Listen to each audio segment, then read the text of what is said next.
Fils et du Saint-Esprit, ainsi soit. Donc, dans un livre qui est écrit en polonais, mais qui traite des coutumes culturelles, historiques et puis populaires des Basse-Silésie allemandes, donc sans faire de révisionnisme historique, il y a quand même pas mal de choses intéressantes qui parlent entre différentes choses, qui parlent aussi du pain, donc des différentes coutumes liées à l'utilisation de nourriture et en particulier du pain. Et là, on trouve par exemple, on dit qu'avant de découper le premier morceau du pain, on les signait avec un signe de croix. Quand ça tombait, on baisait le pain en faisant toujours aussi un signe de croix. On jetait jamais même des petites miettes. Les restes, on donnait aux animaux domestiques ou on les jetait dans le feu, si c'était déjà moisi. Et avec la préparation du pain, on a eu aussi plusieurs coutumes. Ça veut dire, en particulier pour les dames, ça veut dire on trouvait une dame qui ne savait pas bien faire son pain. Elle n'était pas une bonne candidature pour la marier. C'était une sorte d'avertissement pour les hommes. Puis, en faisant une petite liaison avec l'évangile d'aujourd'hui, on peut se poser des questions sur les restes. Seulement Saint Jean parle un peu plus de ces restes, en disant qu'on a ramassé 12 paniers de restes. Donc on peut se demander qu'est-ce qui s'est passé après, qu'est-ce qu'ils ont fait les apôtres avec. Ils ont donné aux animaux, ils ont jeté au feu, ils ont ramené à la barque, ils ont fait encore d'autres choses. On ne sait pas. On ne sait pas, et puis le Christ qui dit ramassez tout pour qu'il n'y ait rien qui se perde. L'évangéliste nous dit qu'on a eu 5000 hommes à cet événement. On dit on a eu 5000 hommes, on peut faire une petite estimation, ça veut dire on peut penser qu'une bonne partie de ces hommes venaient avec leurs femmes, et puis une famille constitue au moins un homme, une femme, plus au moins un enfant. Donc, en faisant une estimation peut-être pas très élégante, pas très claire, mais ça donne au moins 15 000 personnes. Pourquoi Jésus a demandé de ramasser tout cela? On voit dans cet évangile aussi cette question de l'apôtre Philippe, qui en fait apparaît dans les différents évangiles seulement 4 fois, en posant 4 questions, et tous les 4 sont un peu stupides. C'est étonnant. On peut même dire que c'est l'un des plus bêtes des apôtres, parce que quand il apparaît dans l'évangile, il n'y a que des bêtises qu'il dit. Malheureusement. Pourtant, c'est pas par hasard que l'évangéliste a mentionné ces questions. On revient sur ces 12 paniers.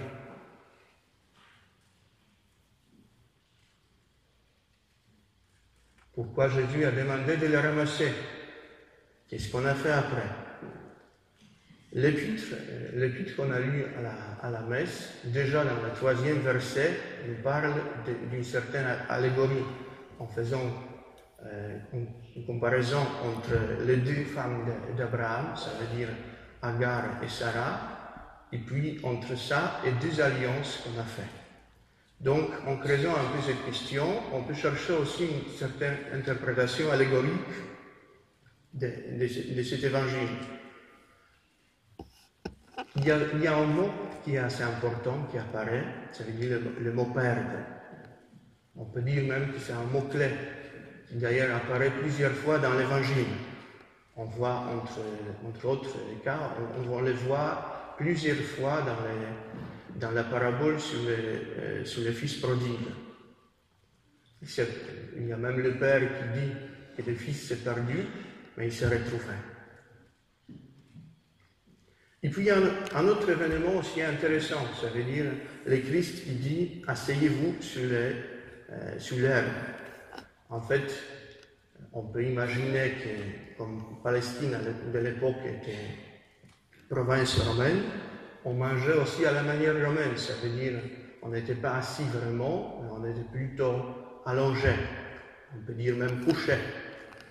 Et puis quelque chose qui est aussi intéressant, ça veut dire dans la Bible, le mot couché, ça revient souvent avec l'idée de la mort.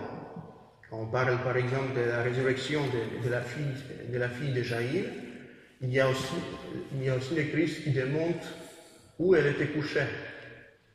Pourtant, il ne s'agit pas qu'elle était couchée elle-même, mais simplement qu'elle était morte.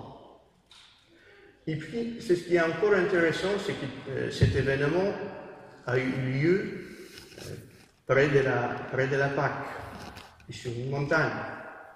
Donc on peut chercher aussi une certaine allégorie avec la mort de Jésus, à la fête de Pâques, sur une montagne de Golgotha.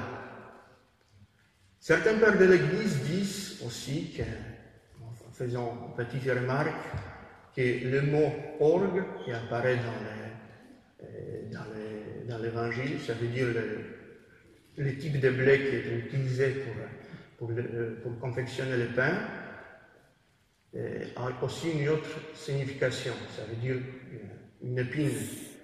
Et en faisant un petit lien entre 5 pains d'orgue et puis 5 épines de Christ, on se retrouve déjà à la croix. On se retrouve déjà à la croix avec ces 5 pains qui sont comparés aux 5 plaies de Christ, et puis deux poissons qui sont, pour certains exégètes, soit du sang et de l'eau qui coulait du côté du Christ, soit de nature du Christ, ça veut dire la nature divine et la nature humaine. Et tout cela nous ramène vers la question du salut. En quoi consiste le salut? Et quelle est la liaison avec ces gens qui étaient couchés, donc qui étaient morts d'une certaine façon, dans le langage biblique. Nous aussi, on est un peu morts dans ce sens. Ça veut dire blessés par nos péchés, morts pour la vie éternelle, souvent sans l'état de grâce. Et le Christ veut nous ressusciter, il veut nous nourrir avec ce pain de vie, qui d'ailleurs apparaît dans le même discours, dans le même chapitre, mais un peu plus loin. L'évangéliste nous dit que le Christ distribuait autant que les gens voulaient. Autant que les gens voulaient, ça veut dire, avec la grâce, c'est pareil. Il donne toujours comme il faut. Mais c'est à nous d'utiliser, c'est à nous de bien profiter, c'est à nous de ne pas perdre cette chance. De ne pas perdre, comme nous dit aussi. Donc il y a de nouveau ces mots « perdre » qui apparaissent. Le prophète Isaïe, dans le chapitre 53, dit que dans ces plaies, il y a notre salut, dans ces plaies, il y a notre santé. Il parle des serviteurs de Yahvé. Et tous les grands exégètes, plusieurs pères de l'Église, font liaison, et puis la liturgie de l'Église aussi fait liaison entre ce serviteur de Yahvé, qui est mentionné 4 fois dans le livre d'Isaïe, et le Christ. Dans cette plaie, il y a notre santé. Et puis il y a ces 12 paniers de restes. 12 paniers de restes, on peut dire que c'est aussi un peu nous. 12 paniers qu'on retrouve dans cette église de restes. On peut dire comme ça. Parce que cette église qui est rejetée par le monde, cette église dans laquelle se trouve juste une petite reste, de laquelle parle le prophète Jérémie. On peut se poser des questions, combien de catholiques on a chez nous en Belgique, catholiques pratiquants, bien sûr. en persan, de persan. Je demandais un peu les curés de la paroisse de Saint-Lambert il y a quelques semaines, et en comptant un peu les gens à la messe chez lui samedi, dimanche et puis chez nous dimanche, ça me donnait à peu près 400 personnes. 400 personnes dans une ville où il y a 40 000 habitants. Donc ça donne à peu près 1 personne. C'est pas beaucoup. Donc on peut dire vraiment qu'on est une petite reste. Et pourtant, ce n'est pas encore un motif de nous louer nous-mêmes, parce qu'on est faible, parce qu'on est pécheur, parce qu'on est souvent pire que ces gens qui ne viennent pas à la messe. Pire dans le sens que, bon, évidemment, ne pas venir à la messe, ce n'est pas une vertu, mais on est quand même pécheur. On a commis parfois même des gros péchés. On est faible. Donc, en revenant sur cette église, on voit aussi qu'on se trouve dans une certaine opposition au mouvement des cathares. L'église du Christ, l'église catholique, ce n'est pas une église de gens purs, mais c'est une église des pécheurs qui sont invités à la sainteté, qui sont invités à la grâce.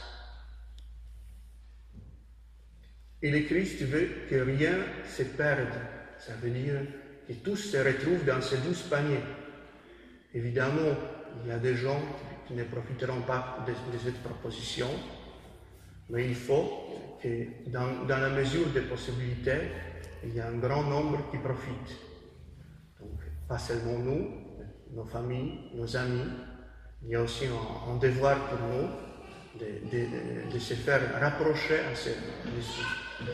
à ces gens, de les aider, de se retrouver dans ces 12 paniers, ainsi soit. Au nom du Père et du Fils et du Saint-Esprit, ainsi soit.